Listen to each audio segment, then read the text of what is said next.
Thank you. Thank you very much. Thank you. Mr. Speaker, Madam Vice President, members of Congress, fellow Americans, as we gather tonight to reflect on the trials and triumphs of the past 3 years, I stand before you not only as your leader, but as a fellow citizen, sharing a vision to renew the spirit of our great nation. We have faced unprecedented challenges, from the relentless grip of unprecedented pandemic to the growing polarization. Yet through it all, we have demonstrated a resilience that defines the spirit of America. In the course of the past 3 years, our collective efforts have borne fruit, witnessing a remarkable reduction in unemployment from an alarming 15% to an impressive 3, just a little bit over 3%, the first time since the 1960s. Tonight, I want to share with you my vision for America. We begin by returning everyone to work. My administration is committed to overhauling the unemployment system. No longer will it be susceptible to exploitation. Our new and enhanced unemployment system will mandate a minimum of 5 Java interviews per week for benefits, ensuring that every able bodied American is presented with ample opportunities for gainful employment. Now, let me be clear about that here tonight. The term able bodied, I'm excluding our seniors and stay at home parents. I'm addressing those tonight, however, despite the end of the pandemic, have chosen unemployment and have not returned to the workforce. This status quo needs to change, and under my leadership, it will change. On the topic of infrastructure, this initiative is not merely about fixing things, it's a deliberate effort to strengthen and modernize critical elements such as roads and bridges. Our commitment to improving infrastructure goes beyond immediate repairs. This initiative is a strategic, forward looking endeavor aimed at enhancing the very foundation of our nation. We recognize that our roads, bridges, and other essential structures form the backbone of our society, facilitating economic activities, connectivity, and the overall well being of our citizens. This improvement plan involves a meticulous assessment of current infrastructure conditions, identifying areas that require not only repairs, but comprehensive upgrades. We are focused on deploying advanced engineering solutions to ensure that our infrastructure not only meets existing standards, but anticipates and adapts to the evolving needs of our dynamic society. From the development of smarter transportation networks to innovative materials and construction methodologies, our aim is to create infrastructure that is not only durable, but also efficient. We envision a future where our citizens experience smoother commutes, safer travels, and a robust infrastructure network that facilitates economic growth and societal progress. Central to our strategy is recognizing the profound impact on our communities. It's not just about construction, it's about creating opportunities. By investing in these improvements, we're stimulating local economies, generating jobs, and breathing new life into neighborhoods, ensuring prosperity reaches every corner of our nation. A cornerstone of this initiative is our commitment to environmental stewardship. We are incorporating advanced technologies to make our infrastructure more eco friendly, including significant investments in renewable energy projects such as solar and wind. Recognizing the need for collaboration, we emphasize bipartisanship, and I call upon you tonight to unite and pass comprehensive legislation that not only addresses immediate needs, but sets the foundation for sustaining long-term development. Understanding the unpredictable of the future, our plan prioritizes resilience. Strengthening our infrastructure ensures a quicker recovery in times of crisis. It underscores our nation's ability to rebound from unforeseen challenges. Beyond immediate concerns, the plan charts a course for the future. Strategic investments are intended to position the United States as a global leader, not just economically, but also in terms of technological innovation. This initiative transcends political affiliations. It is a collective effort reflecting the enduring spirit of our nation.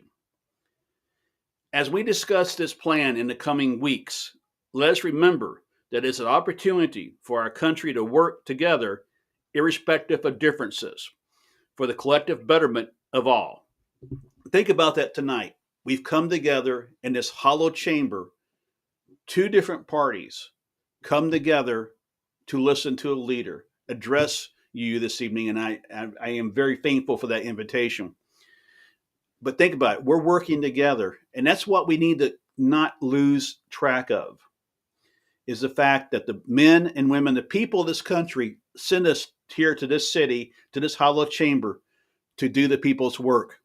It's time to do their work. Shifting our focus to the exorbitant cost of prescription drugs, this issue transcends mere policy. It is a moral imperative. It is unjust for individuals to bear the burden of paying hundreds for medications while Big Pharma over here reaps in millions in benefits. I got a good friend of mine back in Texas, school teacher. And as you all know, school teachers don't make a whole lot of money. They're not the richest folks in the world. They should be, but they're not.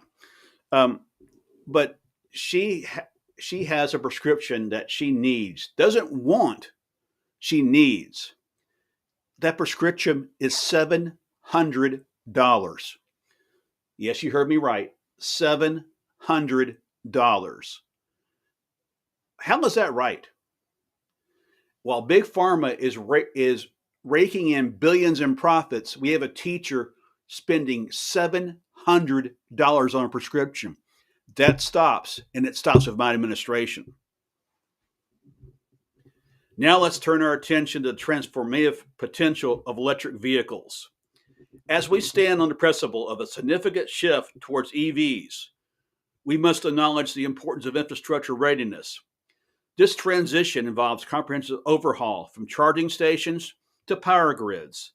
Rushing without proper preparations is like setting sail without a navigational map, risking challenges that could hinder the adoption process and lead to unintended consequences. Our journey towards a more sustainable future requires careful planning and strategic execution.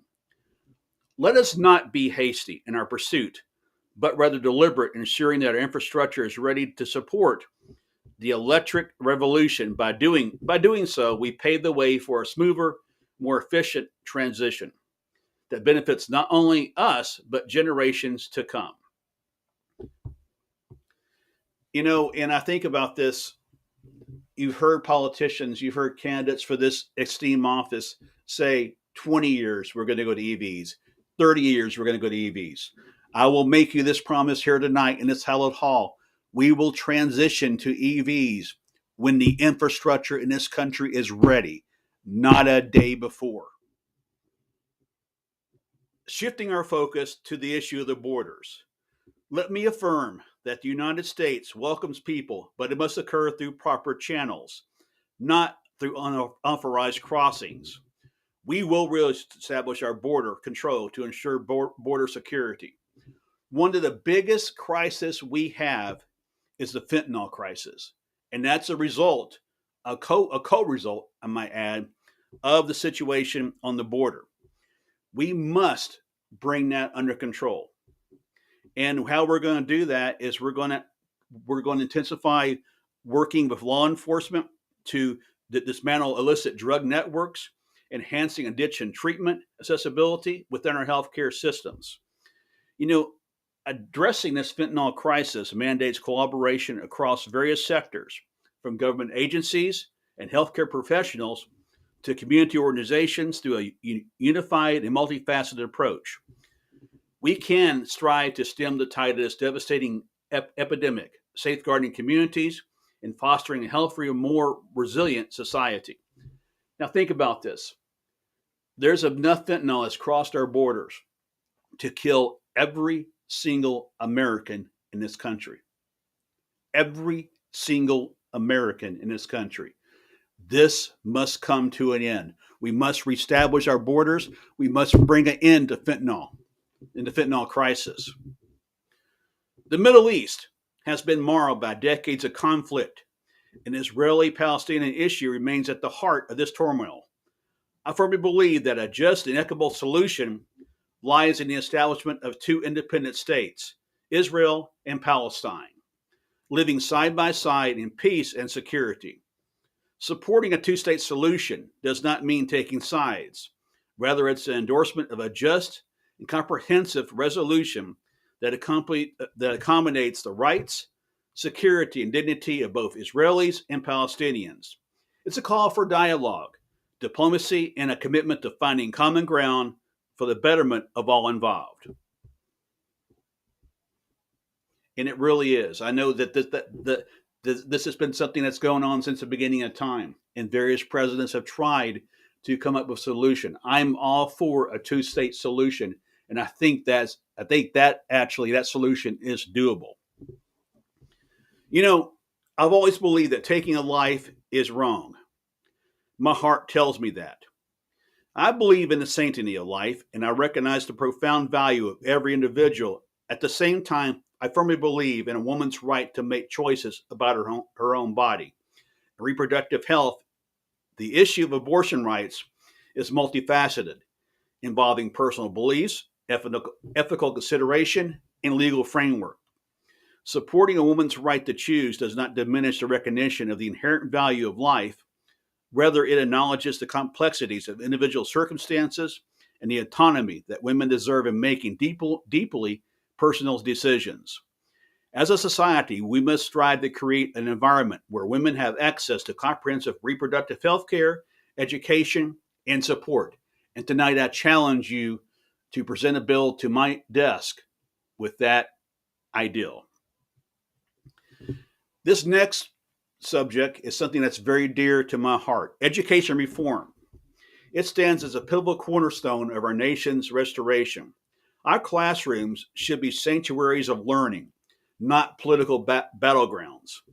My education plan, called Back to Basic, aims to support teachers, provides quality education, and prepares students for the future by depoliticizing the classroom. Central to this vision is the commitment to substantially increase teacher pay increases, coupled with an incentive for new teachers. Now, I want you to imagine this. Picture this. Should we revert to the 2019 spending levels, we can direct $1.95 trillion towards our education system. This initiative translates to a remarkable increase in teacher pay. In a state with an average of 300 teachers per district, this increase amounts to approximately $500,000 per teacher. Now, here's where our promise to aspiring teachers shines. A commitment that if you are willing to teach and dedicate 1 year to the classroom, your teacher certification will be fully funded. This incentive not only encourages new educators to join the ranks of educators, but also underscores our dedication to supporting them from the very beginning. The amalgamation of increased teacher pay and certification support embodies our pledge to prioritize and honor our educators. It's a testament to our belief that a thriving education system starts with valuing and investing in those who shape it. Our teachers can chart a course toward a brighter educational landscape, one where teachers are revered, supported, and fairly compensated. Let's pave the way for a future where excellence in education is not just a goal, but a reality for every student in this country, and educator alike. And it's restoring patriotism and reinforcing fundamentals like history, the ABCs. It's not just a campaign slogan. I'm not just saying do that for votes. What I'm saying, it's important for this country. It's we must reject the divisive influences of woke education that has no place in the classroom. It doesn't. The teachers in our classrooms have a goal.